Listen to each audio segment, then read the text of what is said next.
And the reason is these archives are said to hold knowledge of things found nowhere else. Things like evidence of alien life, lost biblical texts, prophecies, knowledge of the end of the world, and so much more. So these archives are only available to a select few, but Father Michael fit the bill. So while he was there, he took advantage. He requested 3 texts, all of which would fall into the category of lost biblical texts. And when he opened an ancient book of prayers dating back to 309 AD, a tattered piece of parchment fell out.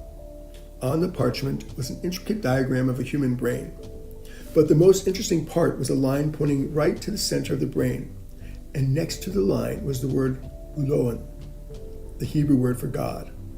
This shocked Father Michael, because this diagram suggested that God wasn't in some faraway place, but that he was available here and now by accessing a very specific part of the brain. Now, Father Michael was skeptical of his finding, but as a truth seeker, he didn't want to rule anything out. So he spent the next few weeks deconstructing every chapter, every verse, and every book of the Bible, looking for things he hadn't seen before. Then he studied the spiritual texts of other religions, connecting the dots between their messages and the Bible. And after that, he studied the science of the brain to confirm all his findings. And after questioning everything and turning it upside down, Father Michael walked away with a groundbreaking finding, one that would help the deserving people of the world live lives full of abundance and wealth. Because Father Michael discovered that you can connect with God through a very specific part of the brain. And once you do, you get all the blessings, the abundance, and the bliss that millions around the world pray for daily, but few actually get. It all comes down to activating this hidden part of the mind. And when you're able to switch it on, life changes rapidly. Now, as he was telling me all this, I'll be honest, I was very skeptical. But Father Michael picked up on my skepticism, and he was ready with a mountain of proof. He showed me the truth that's hidden in plain sight, the key to attracting abundance, the difference between those that have and those that want, the reason some get so lucky while others have to work hard. And you'll be amazed you haven't seen it sooner. Now, I'm going to pass down this secret to you. And before I do, I'd like to show you a mountain of proof. So let me share how all this works. It starts with Exodus 25:19. James, why don't you put the verse on the screen? The verse says, "Make 2 cherubim of gold. Make them of hammered gold at the 2 ends of the mercy seat." Seems like another Bible verse, right? But it actually contains an important secret. See, when you know that the word cherubim shares the same root word as the largest part of your brain, your cerebrum, things change. Because the cerebrum has 2 halves, similar to the mention of 2 cherubim in the verse.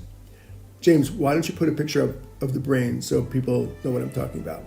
So if the mercy seat, God's dwelling place, is between these cherubim, that implies that God's sanctuary is actually nestled within our brain.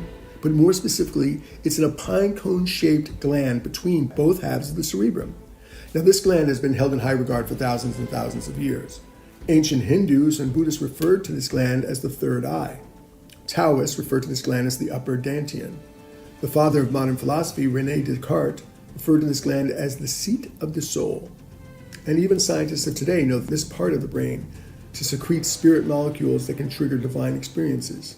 This part of the brain is called the pineal gland, and it lands between both halves of the brain. Now, like I said before, the pineal gland is shaped like a pine cone, and Christianity is littered with images of pine cones.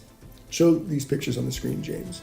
Notice the giant pine cone statue outside the Vatican, the pine cones in Christian paintings, and the Bible verses that mention pine cones. And things get even more interesting when you look at Michelangelo's Creation of Adam painting. James, why don't you show that painting on the screen? In this painting, you can see that God is surrounded by a shroud that's shaped like a brain, with God reaching out from the exact area the pineal gland would be, which further drives home the point. The pineal gland is where you meet God. And in a moment, I'll share how you can use this breakthrough to attract abundance and wealth into your life, as soon as tonight.